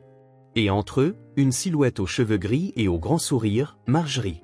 En haut de la page, en grandes lettres inégales, était écrit pour Mamie Marge. « C'est magnifique, Ellie, dit Calvin, sincèrement touché. « Tu penses qu'elle va aimer » demanda Ellie, une insécurité momentanée se montrant dans sa voix. « Je suis sûr qu'elle va adorer. » Le sourire d'Ellie revint, aussi radieux que le soleil sur son dessin. « Je vais en faire un pour Aubrey aussi. Elle a l'air triste parfois et les dessins rendent les gens heureux. » Calvin sourit, touché par l'empathie naturelle de sa fille. Comment n'avait-il jamais remarqué cette qualité chez elle auparavant? Ou peut-être l'avait-il remarqué, mais avait-il été trop occupé pour vraiment l'apprécier? Quand ils arrivèrent à l'hôpital, Marjorie était assise dans un fauteuil près de la fenêtre plutôt que dans son lit. C'était un petit mais significatif signe d'amélioration. Aubrey était là aussi, rangeant quelques objets personnels qu'elle avait apportés pour sa mère. « Mamie Marge » s'exclama Ellie en courant vers elle avec le dessin soigneusement plié dans ses mains. « Je vous ai fait un cadeau. » Marjorie regarda Calvin, surprise, qui se contenta de hausser les épaules avec un petit sourire. Son expression s'adoucit en compréhension et en quelque chose de plus. Une émotion profonde qu'elle ne parvint que partiellement à contenir. « Pour moi? Comme c'est merveilleux !» dit-elle en tendant les bras pour recevoir le dessin qu'Ellie était en train de déplier avec soin. Quand elle vit l'image et les mots en haut, Marjorie resta silencieuse un instant, ses yeux brillants de larmes contenues. « Mamie Marge » lut-elle doucement, passant ses doigts sur les lettres. « C'est parce que vous vous êtes occupé de mon papa comme une maman » expliqua Ellie sérieusement. « Alors c'est comme si vous étiez ma grand-mère. »« Vous aimez ?»« Oh, ma chérie » répondit Marjorie, la voix chargée d'émotion. « C'est le plus beau cadeau que j'ai jamais reçu. » Elle ouvrit les bras et Ellie n'hésita pas à s'y glisser pour un câlin. Marjorie la serra doucement, regardant par-dessus la tête de la fille Calvin, qui observait la scène avec une expression qu'il se permettait rarement de montrer. Vulnérable, ouverte, émotionnelle. « Je vais l'accrocher juste ici pour que tout le monde puisse le voir » déclara Marjorie une fois le câlin terminé. Avec l'aide d'Ellie et d'Aubrey, elle utilisa un morceau de ruban adhésif que l'infirmière avait apporté pour fixer le dessin au mur juste à côté du fauteuil. « Regarde, papa, tout le monde va le voir » s'exclama Ellie fièrement. « C'est parfait » répondit Calvin, échangeant un regard significatif avec Aubrey, qui regardait la scène avec un mélange de surprise et d'émotion. Cette nuit-là, après avoir couché Ellie, Calvin n'alla pas à son bureau comme il le faisait normalement. Au lieu de cela, il monta au grenier de la propriété, un espace rarement visité où les objets du passé étaient rangés dans des boîtes méticuleusement étiquetées. La poussière dansait dans l'air alors qu'il allumait la lumière, se reflétant dans les faisceaux dorés qui passaient par les petites fenêtres. Les boîtes étaient organisées chronologiquement, un témoignage de son perfectionnisme qui s'étendait même aux parties de sa vie qu'il préférait ignorer. Il trouva ce qu'il cherchait dans une boîte simplement marquée enfance. Un album photo relié en cuir marron, ses pages jaunies par le temps, poussiéreuses par manque d'utilisation. Il l'emporta dans sa chambre et s'assit dans le fauteuil près de la fenêtre. Pendant plusieurs minutes, il ne fit que regarder la couverture fermée, comme s'il avait peur de ce qu'il allait trouver à l'intérieur. Finalement, il prit une profonde inspiration et l'ouvrit. Les premières pages contenaient des photos formelles, un bébé Calvin dans les bras de sa mère, qui souriait raidement pour l'appareil photo. L'enfant Calvin lors d'événements sociaux, toujours impeccablement habillé, des portraits scolaires annuels montrant sa progression de garçon à adolescent. Mais au milieu de l'album, le ton des images changea. Il y avait plus de photos spontanées, capturées dans des moments de joie ou de concentration authentique. Calvin à la plage construisant un château de sable. Calvin endormi sur le canapé, un livre ouvert sur sa poitrine. Calvin riant en courant dans le jardin avec un bateau en papier à la main. Et puis Calvin la vit. La photo qu'il cherchait sans savoir qu'il la cherchait. Marjorie assise dans un fauteuil à bascule sur le porche avec le petit lui sur ses genoux. Elle riait, sa tête penchée en arrière dans un abandon joyeux pendant que lui, âgé d'environ 4 ans, riait aussi, sa tête reposant contre sa poitrine. Le coucher de soleil en arrière-plan baignait la scène de teintes dorées, créant une image presque éthérée de bonheur simple et pur. Calvin sentit quelque chose de chaud et d'humide couler sur son visage et réalisa avec surprise qu'il pleurait. Il ne se souvenait pas de la dernière fois qu'il avait pleuré. Certainement pas depuis qu'il était devenu PDG. Peut-être même pas depuis l'adolescence. Il passa ses doigts sur l'image comme s'il pouvait toucher ce moment du passé. Comme s'il pouvait atteindre le garçon qu'il avait été et lui dire que tout irait bien, mais qu'il ne devait pas oublier ce qui comptait vraiment. « Comment ai-je pu oublier tout ça ?» murmura-t-il à la pièce vide, sa voix étranglée par une émotion longtemps refoulée. La réponse ne vint pas en mots, mais dans une compréhension profonde qui s'installa dans sa poitrine. Il avait oublié parce que ce souvenir faisait trop mal. Parce que les souvenirs de chaleur et de sécurité rendaient la froideur de sa vie d'adulte presque insupportable. Parce qu'à un moment donné, il avait décidé que le succès et l'émotion s'excluaient mutuellement. Il regarda une autre photo. Lui à 7 ans, montrant fièrement un petit trophée scientifique. Marjorie était à côté de lui, son bras autour de ses épaules, tous deux souriants. Ses parents n'étaient pas sur la photo, probablement en voyage d'affaires ou à un événement social comme tant de fois pendant son enfance. Calvin ferma l'album, mais garda la photo du fauteuil à bascule dans ses mains. Demain, il l'apporterait pour la montrer à Marjorie et à Ellie. Il était temps de construire un pont entre son passé et son avenir. Le temps de permettre au garçon sur la photo, curieux, courageux, capable de joie pure, d'avoir à nouveau une voix dans sa vie. Peut-être qu'il n'était pas trop tard pour redécouvrir des parties de lui-même qu'il avait laissées derrière. Peut-être que par l'intermédiaire d'Ellie, par l'intermédiaire de Marjorie, il pourrait retrouver son chemin. 2 semaines s'étaient écoulées depuis la première visite d'Ellie à Marjorie. Pendant ce temps, une douce routine s'était établie. Chaque après-midi après l'école, Calvin emmenait sa fille à l'hôpital. Pendant qu'Ellie charmait le personnel médical avec sa nature spontanée, Calvin observait avec une admiration croissante sa fille nouer un lien authentique avec Marjorie. Elles coloriaient ensemble, partageaient des histoires, et parfois, Marjorie apprenait à la petite fille des chansons de sa propre enfance. La santé de Marjorie s'améliorait régulièrement. Les médecins étaient optimistes, disant qu'avec un traitement approprié, elle pourrait bientôt sortir de l'hôpital. Calvin avait veillé à ce que les meilleurs spécialistes s'occupent d'elle et qu'aucune ressource ne soit épargnée. Ce mercredi-là, le ciel était particulièrement bleu lorsque Calvin arriva seul à l'hôpital. Ellie était à la fête d'anniversaire d'un ami d'école, alors il décida d'utiliser le temps pour parler au médecin des prochaines étapes du traitement de Marjorie. Quand il atteignit la chambre 307, il trouva Aubrey en train de ranger quelques vêtements dans une petite valise. Ses cernes révélaient des nuits sans sommeil, partagées entre les soins pour sa mère et des quarts de travail supplémentaires dans un restaurant local pour compléter ses revenus. Bien que Calvin lui assurait que son emploi était sûr, Aubrey avait insisté pour trouver un travail temporaire pendant qu'elle était loin de la propriété. « Bonjour » salua Calvin, frappant légèrement à la porte ouverte. Aubrey se retourna, ses cheveux blonds attachés en un chignon désordonné. « Oh, bonjour, Calvin. Ellie n'est pas avec vous aujourd'hui ? » « Fête d'anniversaire » expliqua-t-il. « Comment va Marjorie ? » « Mieux chaque jour. Le médecin vient de partir. Il a dit qu'elle pourrait sortir la semaine prochaine si ses derniers tests restent bons. » Aubrey sourit brièvement, mais il y avait une tension subtile dans ses yeux clairs. « C'est excellent » répondit Calvin. « Où est-elle maintenant ? » « En physiothérapie. Il l'aide à retrouver de la force dans ses jambes après tant de temps alité. » « Aubrey ferma la valise et vérifia sa montre. Je dois aller la chercher dans 20 minutes. Je peux attendre avec vous, proposa Calvin, s'asseyant dans le fauteuil près de la fenêtre. Aubrey acquiesça, continuant à organiser de petits effets personnels éparpillés dans la pièce. Elle avait une énergie nerveuse, un mouvement constant, comme si s'arrêter signifiait faire face à des pensées qu'elle préférait éviter. « Comment vont les choses à l'appartement » demanda Calvin avec désinvolture, l'observant. La question sembla surprendre Aubrey, elle hésita, pliant et repliant une écharpe inutilement. « Tout va bien, répondit-elle vaguement. Je m'en sors. Calvin n'insista pas. Ces derniers jours, il avait remarqué cette hésitation chaque fois que des questions financières ou domestiques étaient abordées. Aubrey était fier, un trait qu'il reconnaissait bien, car ils partageaient la même caractéristique. Un silence s'installa entre eux, brisé seulement par le doux ronronnement de la climatisation et le bruit lointain des activités de l'hôpital dans le couloir. Aubrey continua de ranger pendant que Calvin feignait de s'intéresser à la vue depuis la fenêtre. « Je vais prendre un café » annonça Aubrey abruptement. « Vous voulez quelque chose ?»« Je vais bien, merci. » Elle saisit son sac à main, une pièce simple et usée, et quitta rapidement la pièce. Dans sa hâte, elle ne remarqua pas qu'une enveloppe blanche glissa de son sac mal fermé, tombant silencieusement au sol près de la porte. Calvin remarqua l'enveloppe immédiatement. Son premier instinct fut d'appeler Aubrey, mais elle avait déjà disparu dans le couloir. Il se leva et se dirigea vers la porte, ramassant l'enveloppe. Elle n'était pas scellée, le tampon de l'expéditeur visible dans le coin supérieur. Riverdale Property Management.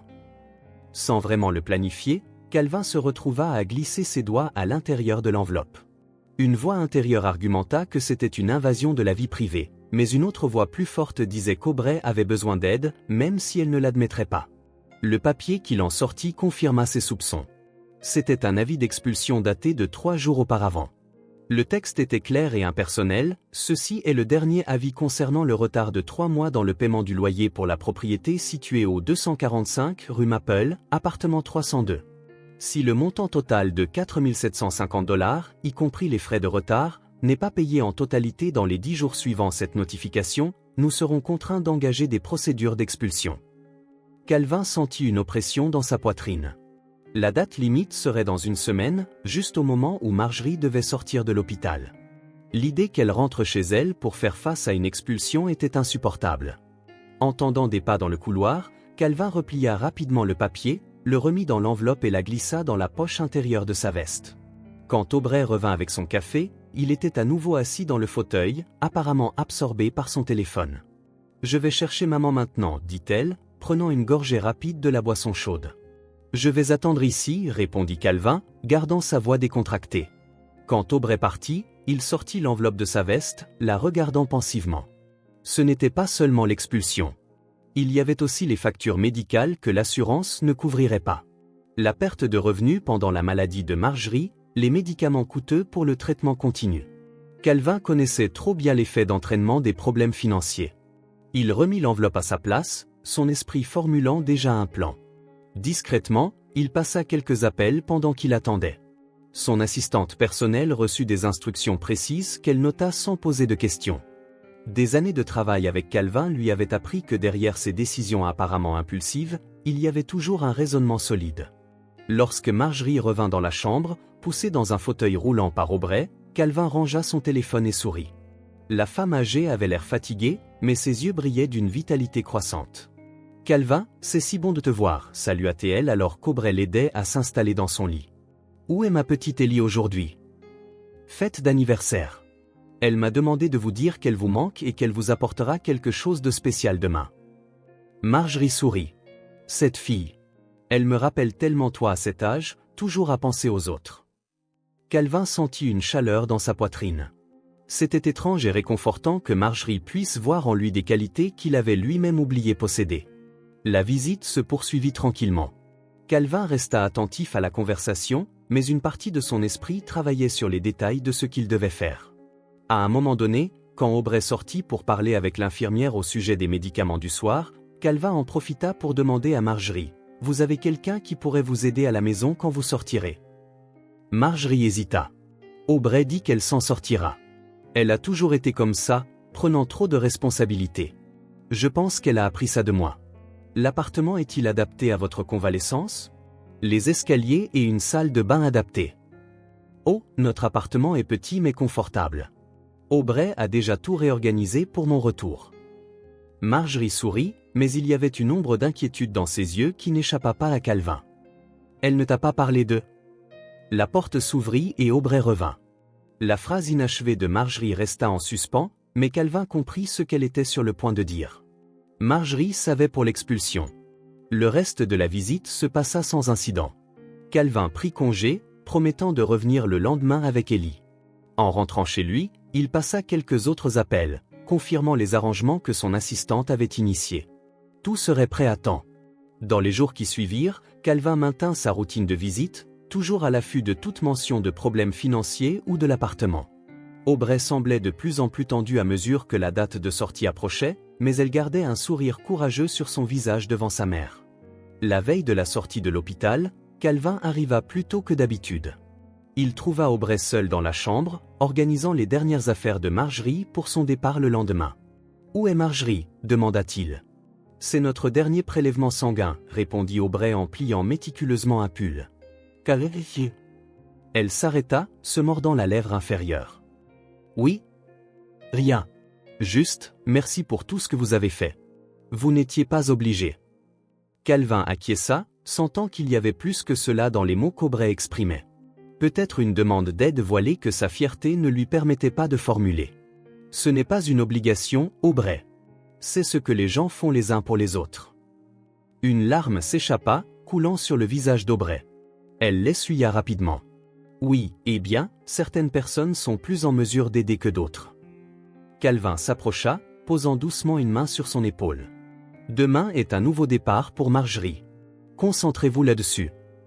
Aubrey hocha la tête, retrouvant son calme. Oui, vous avez raison. Un problème à la fois. Le jour de la sortie de l'hôpital se leva ensoleillé, comme si le ciel lui-même célébrait le rétablissement de Marjorie. Calvin arriva à l'hôpital, conduisant personnellement son chauffeur, pour qu'il y ait assez de place pour tout le monde dans la voiture. Ellie était particulièrement excitée, tenant un petit bouquet de fleurs qu'elle avait elle-même choisi. « Mamie Marge va vivre chez nous ?» demanda-t-elle alors qu'ils montaient dans l'ascenseur. « Non, ma chérie, elle a sa propre maison, mais nous pourrons lui rendre visite quand nous voudrons. » Quand ils arrivèrent à la chambre, ils trouvèrent Marjorie déjà habillée, assise sur le bord du lit. Elle portait une simple robe bleu clair et un pull léger. Ses cheveux gris étaient attachés en un chignon simple et il y avait une légère rougeur sur ses joues, signe prometteur d'un retour à la santé. « Regardez-vous » s'exclama Calvin. « Prête à danser en sortant d'ici » Marjorie rit. « Peut-être pas encore de la danse, mais certainement marcher sur mes deux pieds. » Elle se leva lentement pour le démontrer, s'appuyant légèrement sur une canne. « Mamie Marge !»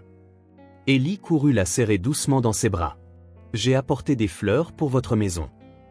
Elles sont magnifiques, mon amour. Elles seront parfaites sur la table du salon. » Aubrey entra, portant la petite valise avec les affaires de sa mère. Son visage était tendu, bien qu'elle essaie de le cacher avec un sourire. Les procédures de sortie furent rapides. Calvin s'était assuré que toute la paperasserie soit traitée à l'avance. Bientôt, ils étaient dans la voiture, Marjorie sur le siège avant pour plus de confort, Aubrey et Ellie à l'arrière. « Vous êtes impatiente de rentrer à la maison ?» demanda Calvin en conduisant. « Très, » répondit Marjorie, regardant par la fenêtre avec un plaisir visible. « Les hôpitaux sont nécessaires, mais il n'y a rien de tel que chez soi. » Calvin remarqua le visage inquiet d'Aubrey dans le rétroviseur. Elle savait ce qui les attendait, ou du moins ce qu'elle pensait qui les attendait. Quand ils arrivèrent enfin à l'immeuble d'appartement de Riverdale, Calvin se gara et aida Marjorie à sortir de la voiture. Ellie sauta avec excitation, portant les fleurs et insistant pour être celle qui ouvrirait la porte pour Mamie Marge. « Prenons l'ascenseur » suggéra Calvin. « Mais il est en panne depuis. » Commença Aubrey, puis s'arrêta, remarquant le petit panneau sur la porte de l'ascenseur, réparé et en état de marche. Elle regarda Calvin, ils montèrent silencieusement au 3e étage. Dans le couloir, Aubrey hésita avant d'insérer la clé dans la serrure de l'appartement 302. Sa main trembla légèrement. « Tout va bien, ma chérie » dit Marjorie doucement, supposant que la nervosité de sa fille était due à son état de santé. « Je vais bien. » Aubrey prit une profonde inspiration et ouvrit la porte.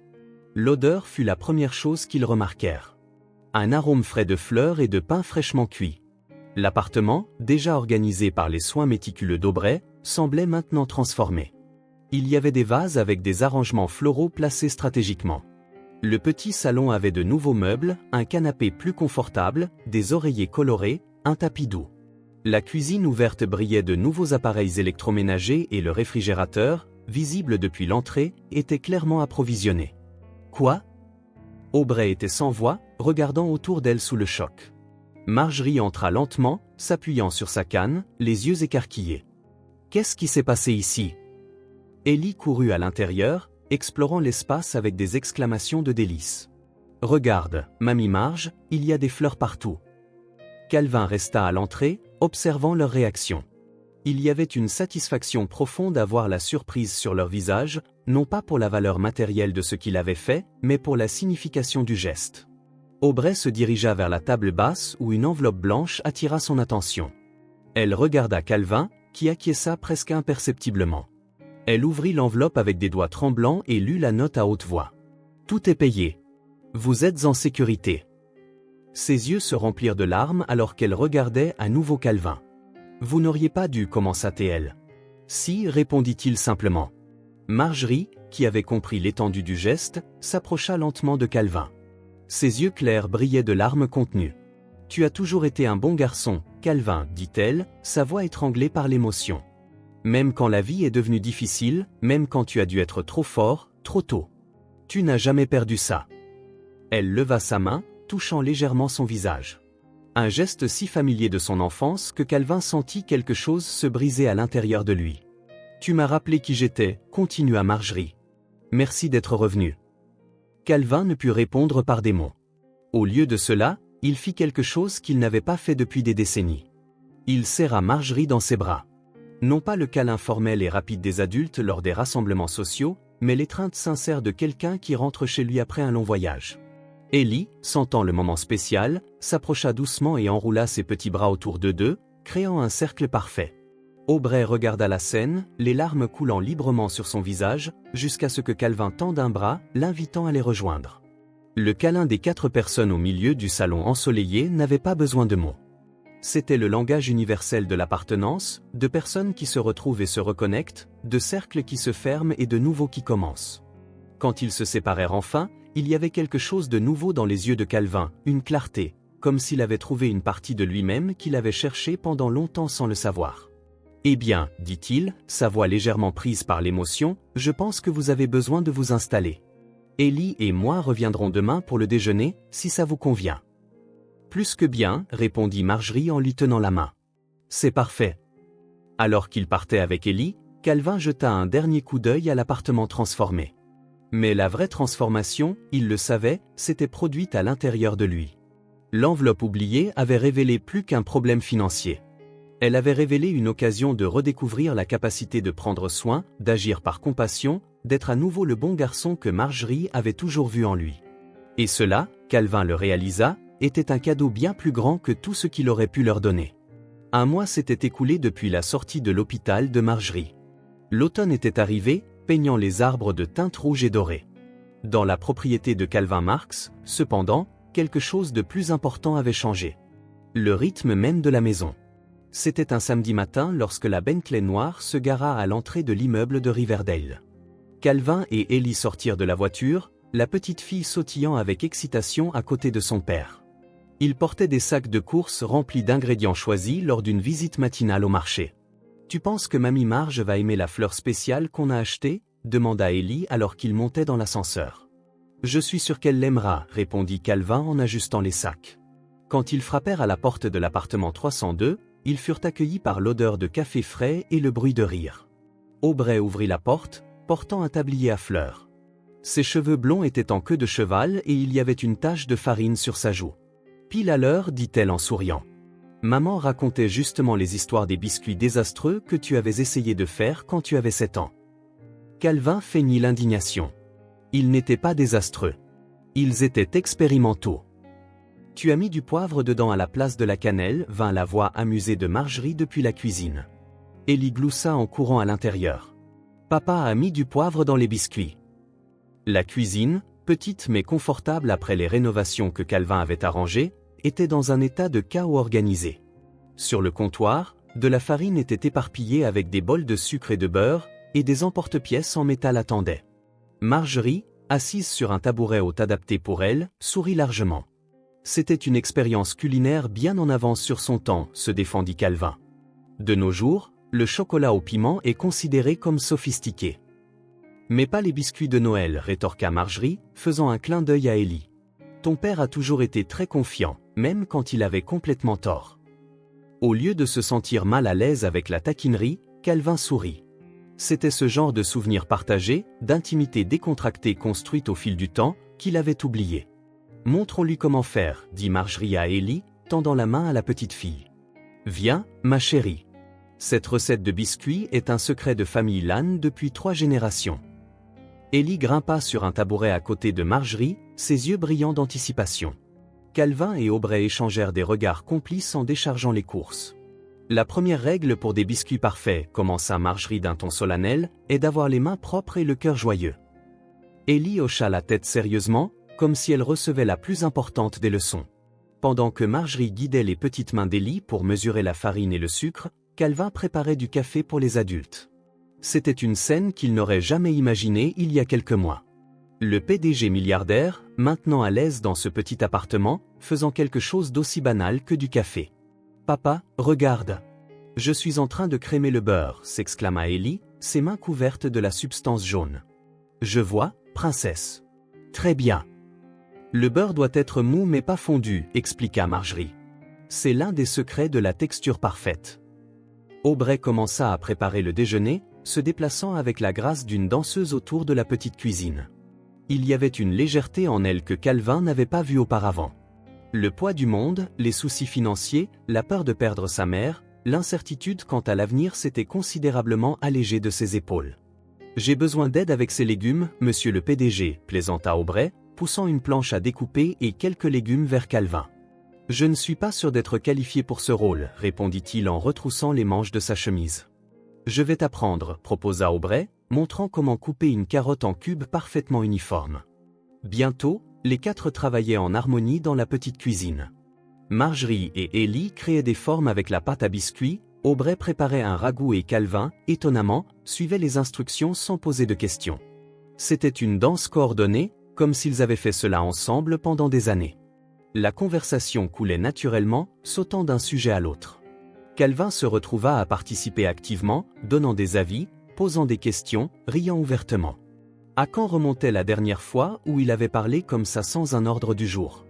Sans un objectif précis, juste pour le plaisir du lien humain. « Tu te souviens de ce Noël, quand tu avais 10 ans ?» demanda Marjorie alors qu'elle aidait Ellie à mettre la première fournée de biscuits au four. « Tu as insisté pour faire des biscuits pour tout le personnel de la maison. » Calvin s'arrêta de hacher des légumes, le souvenir revenant. « On en a fait combien?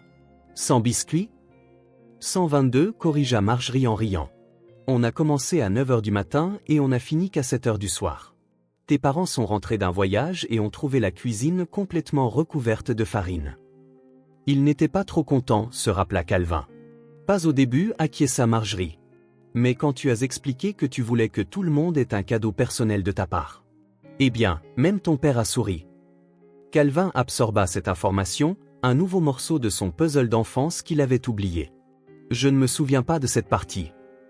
Bien sûr que non. Tu ne te souviens que des critiques, pas des moments d'approbation, observa Marjorie doucement. Tu as toujours été comme ça. Le commentaire frappa Calvin comme une révélation. C'était vrai. Sa mémoire avait sélectivement conservé les moments d'échec, de critique, d'isolement. Les moments de connexion s'étaient perdus en cours de route.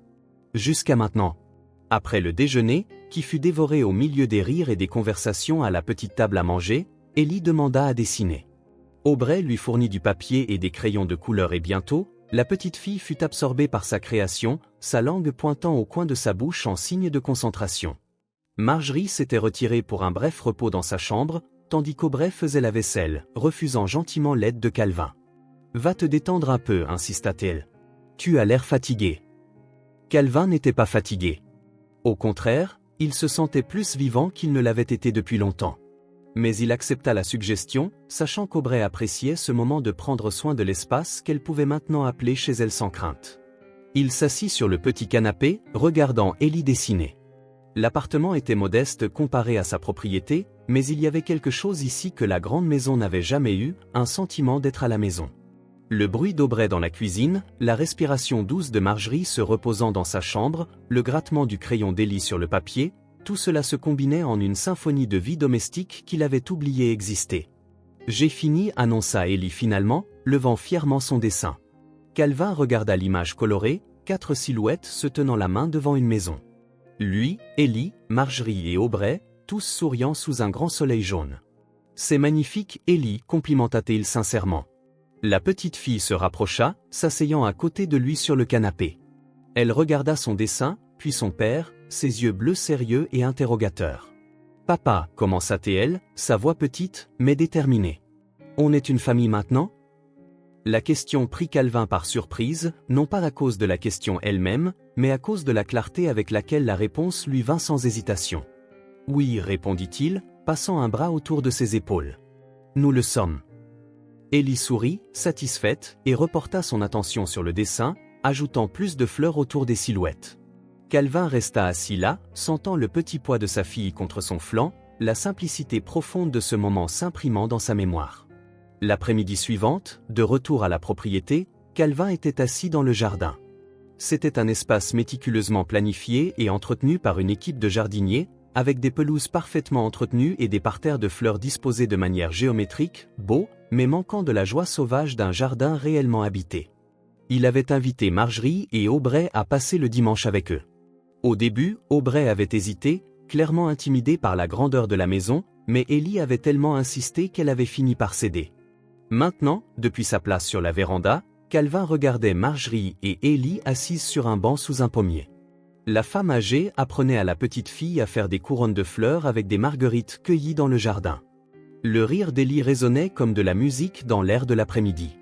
Aubrey sortit de la maison, portant un plateau de limonade et de biscuits, les mêmes qu'ils avaient fait la veille. Elle sourit en voyant sa mère et la petite fille, puis remarqua Calvin qui observait la scène.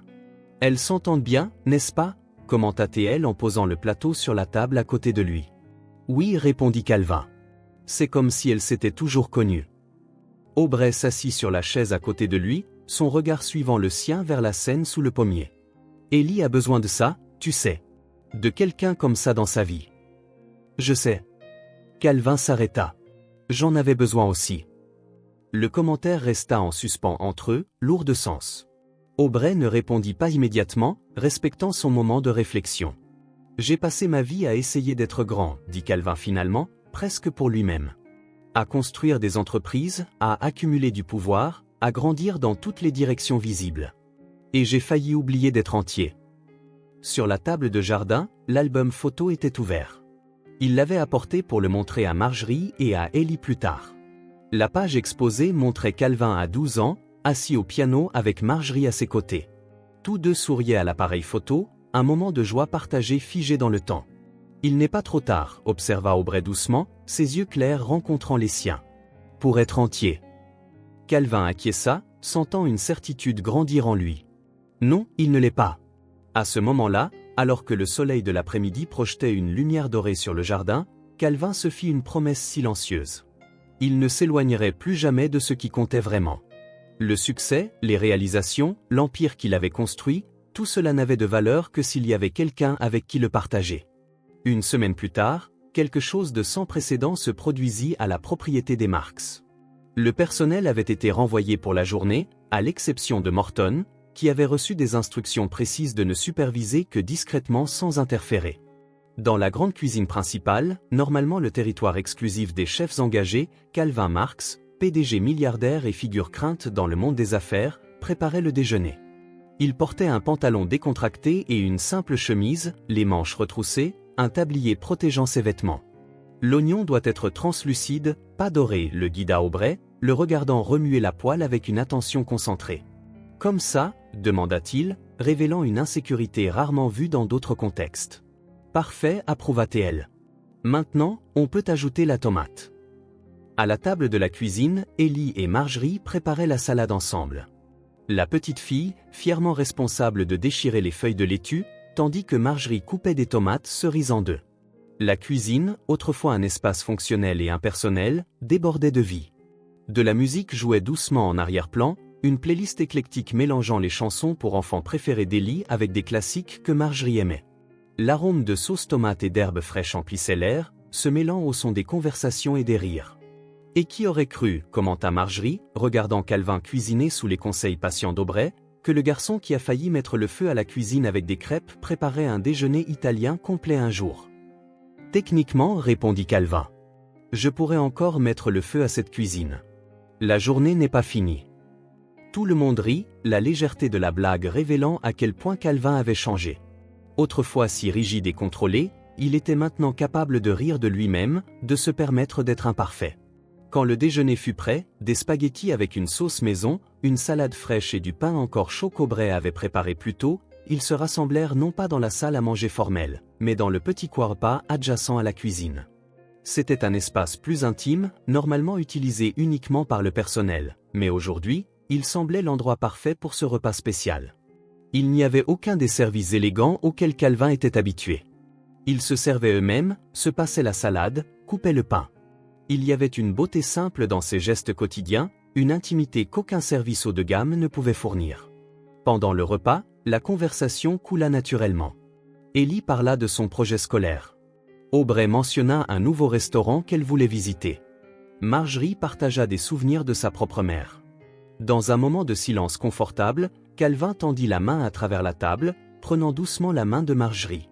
La femme âgée le regarda, surprise par ce geste public d'affection, si rare pour l'homme qu'il avait été. « Merci de m'avoir rappelé qui j'étais, » dit Calvin, sa voix basse mais ferme. Les yeux de Marjorie brillèrent d'une émotion retenue. « Tu avais juste besoin d'un miroir. »« Et de temps, » répondit-elle en serrant doucement sa main. Ellie, regardant la scène, rit joyeusement, comme si elle venait d'être témoin de quelque chose de merveilleux que seuls les enfants peuvent vraiment apprécier dans sa simplicité. Aubrey sourit, ses yeux clairs reflétant un sentiment de paix qu'elle avait eu tant de mal à trouver pendant si longtemps. À ce moment-là, assis autour d'une table simple, partageant un repas préparé avec soin, ils étaient exactement ce qu'Ellie avait demandé, une famille, non pas définie par le sang ou les documents légaux, mais par le choix, par le lien, par l'amour. La maison de Calvin, autrefois un espace froid et silencieux malgré tout son luxe, pulsait maintenant de vie. Le garçon que Marjorie avait connu, qui s'était perdu en chemin vers l'âge adulte, avait enfin retrouvé son chemin, non pas vers l'enfance, mais vers la capacité de se sentir pleinement, de se connecter véritablement, de valoriser ce qui comptait vraiment. La famille était restaurée, non pas celle dans laquelle il était né, mais celle qu'il avait choisie, celle qu'il avait choisie. La gratitude était vivante pour les secondes chances, pour les rencontres inattendues, pour se souvenir et réapprendre. L'amour était présent, non pas comme un concept abstrait, mais comme une pratique quotidienne, comme un choix constant, comme l'air qu'ils respiraient ensemble dans cette nouvelle vie qu'ils avaient construite. Si cette histoire a touché votre cœur, abonnez-vous à la chaîne et activez les notifications pour ne pas manquer les prochaines. Laissez un like, car cela aide cette histoire à être recommandée à plus de personnes. À la prochaine.